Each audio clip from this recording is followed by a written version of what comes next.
going to take just a few minutes to explain some details about Gmail. Gmail is obviously the service that our corporation uses to access our email. Chances are, if you've been here for a number of years, you've probably used Gmail and are very familiar with a lot of the things I'm going to talk about. Nonetheless, I hope that you can learn something new. And if you're new, you've probably used Gmail in another capacity, and again, hopefully you will learn something new from this presentation as well. First of all, in order to access your email, navigate any web browser to gmail.com. This is true anywhere in the world. You do not have to be within the school corporation. There you will enter your email address. You will only need to enter your email address if you have never logged in on that computer before. If you have logged in on that computer before and you have saved the address, then this step will be skipped. Hit next after you've entered your email address. You will then be prompted for your password, at which point you will enter your universal Greencastle password, and then click next again. At that point, your inbox will be loaded, and everybody's inbox is going to look a little bit different, but there are a couple of universal features that are very important. First of all, if you would like to type a message to someone, click the compose button in the upper left-hand corner, and there you can type the email that you would like to anyone that you want. And also, I would like to make you aware of the fact that if you click the down arrow next to mail, you can also go to contacts. So this will show all the contacts that you have either created or people that you have previously contacted through your email service. So compose and contacts are two very important, very basic aspects of Gmail. Just below compose, you will notice all of the folders and labels that you have. So you will definitely have inbox, starred, sent mail, drafts, and all mail. You may also have additional folders if you have created any of those. And depending on how your settings are set up, you may have the ability to show several of those or not quite as many. So you notice that I have a number of labels, and you may have more or less than that, and you can also show more or less by clicking the button right there, but everyone will have inbox, starred, sent mail, drafts, and all mail.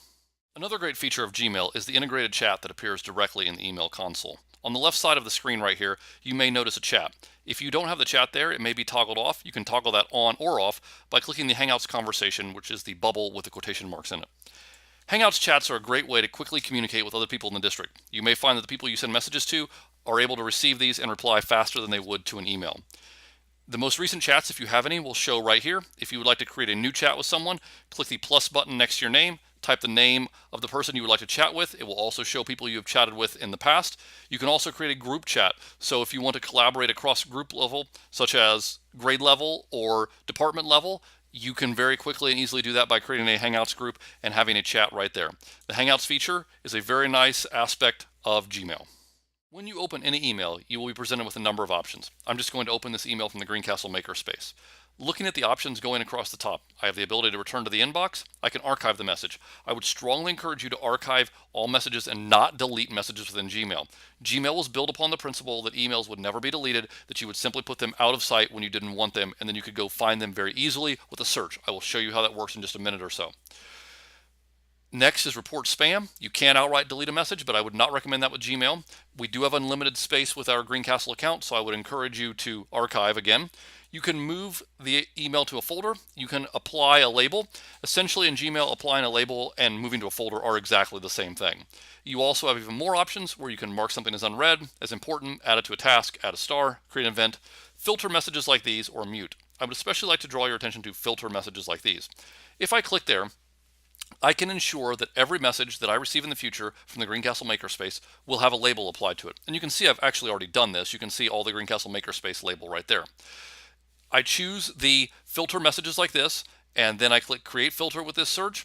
Here I have a number of options. What do I want to do with it? Do I want to archive it? Do I want to mark it as read? Do I want to star it? Do I want to delete it, forward it?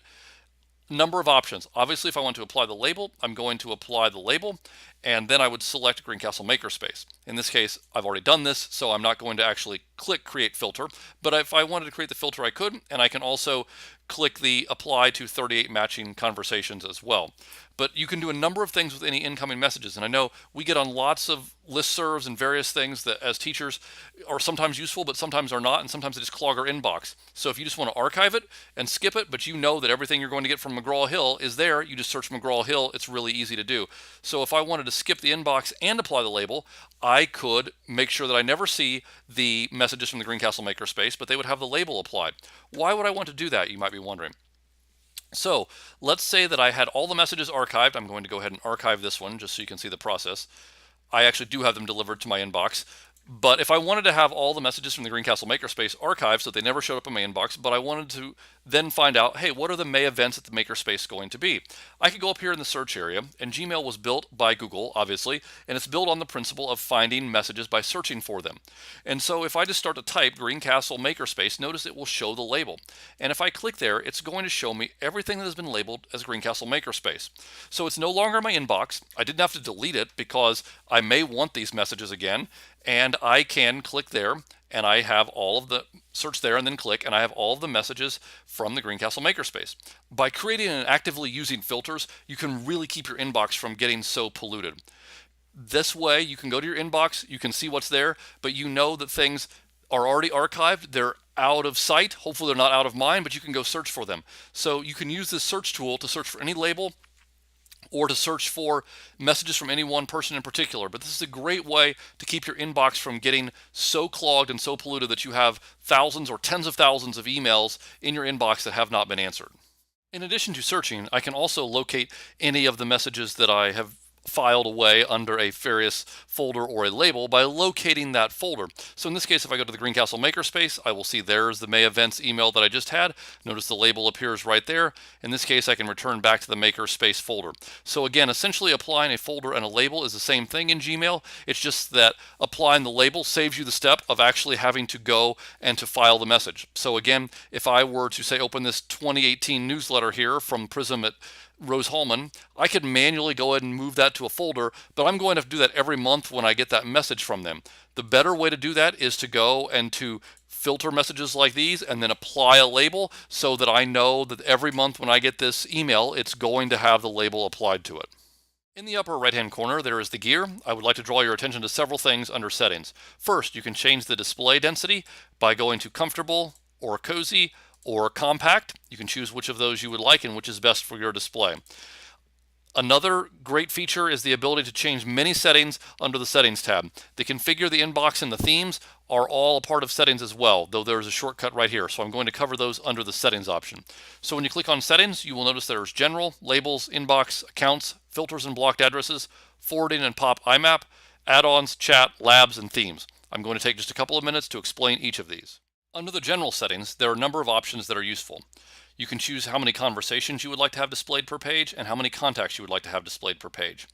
You can enable the undo send so that if you send a message and you would like to undo it, you have a period of time to undo that, anywhere from 5 to 30 seconds. You can change the default reply behavior from reply or reply all. There seems to be some confusion about the difference between reply and reply all. By choosing this, you will not send an email accidentally to the entire corporation or to the entire building. So I would strongly encourage you to choose reply as the default reply method. You can choose the type of text and style you would like to have as the body of your message. You can turn conversation view on or off. If I have conversation view on and I email you and you email me back and then I email you back, all of those are going to appear on one line as a conversation view. If I have conversation view off, the email I send you is going to appear as one line, and the email you send back to me is going to appear as another line. This is the more traditional way to view emails. This is the view that Google really enabled when they developed Gmail several years ago. There's the ability to send an archive. So as soon as you send something, it will be archived. You can show that button or you can hide it. You can allow desktop notifications if you want to be notified on your desktop when you receive an email. You can choose the number of and types of stars that you would like to have. This allows you to place more than one star on an email. By starring an email, it's just another way of searching for it, so you can see emails that are starred, that are important, and you can search for them very quickly and easily. You can turn keyboard shortcuts on or off. You can also have the ability to change button labels, probably not something that's super useful for you. You have the ability to change your picture if you want. You can also create contacts for autocomplete. This means when you send a message to a new person, the contact will be added automatically. You can choose to add a signature, and you can also choose to turn on or off your vacation responder, the days that it will start and end, and what the message will appear as. And when you are done, you can save any of those changes by clicking Save Changes. Under the Labels tab, you will see all of the default labels, things like starred, important, chat, etc. And you will also see the categories if you have created any of those as part of your inbox configuration. And if you have not configured inbox, that will be the next step. And then any labels that you have created. So with the default labels that are created as part of Gmail, you can choose to show or hide those. So for example, in the general section, I mentioned starring a message. If you want starred messages to be shown as one of the options in your folder area over here, you can choose to show the starred messages. If you don't use stars, you can hide that. So I can choose which I want by toggling that on or off by choosing the option, and it will turn it on or off. The same with categories. If you use categories, you can choose to show or hide those based on whether you click the option here.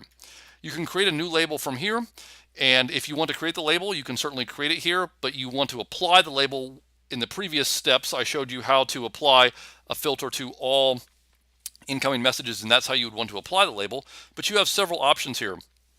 You can show the label in the list being over here. You can hide it, or you can show if unread. Most of mine are show if unread.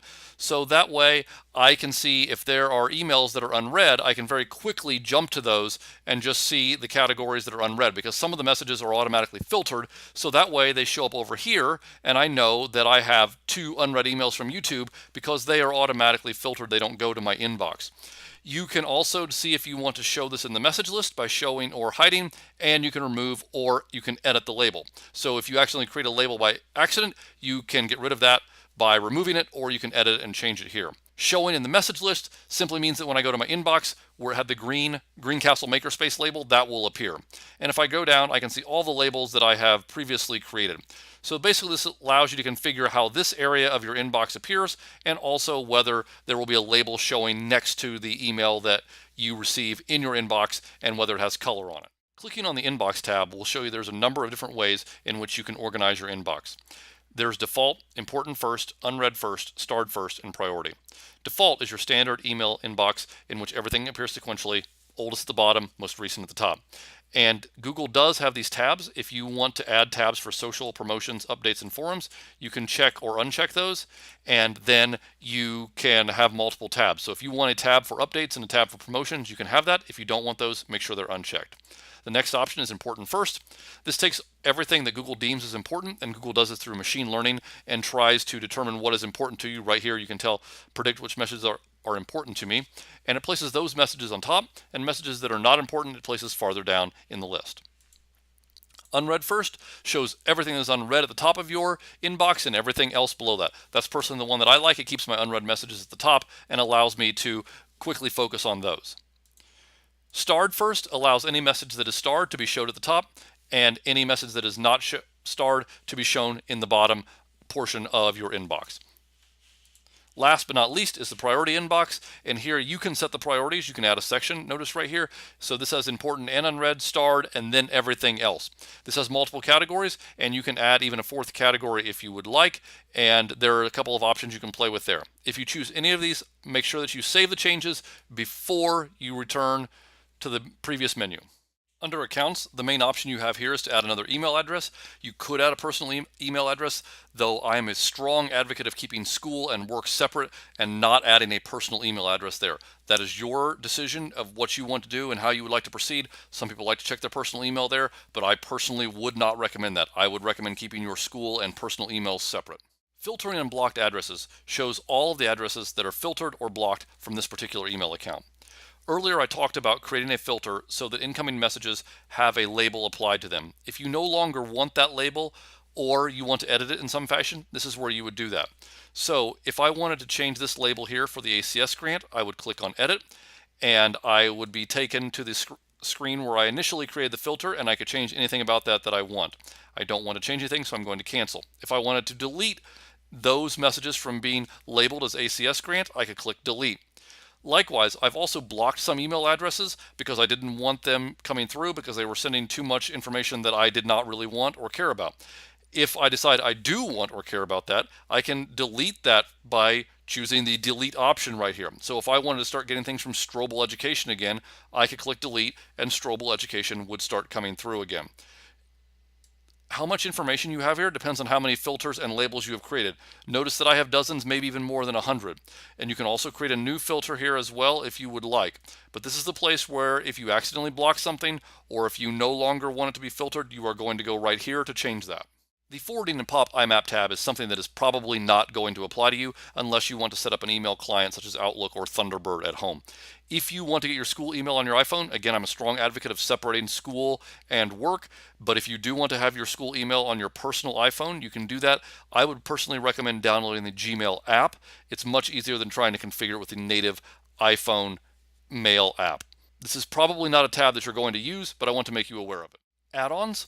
The Add-Ons tab allows you to obtain add-ons from the G Suite Marketplace. You can scroll down through here and find things that might be interesting to you.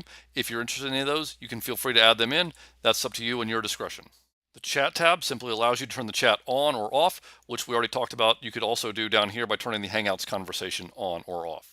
Labs are features that are made by third parties, and you can add them onto Gmail. They may go away at any time.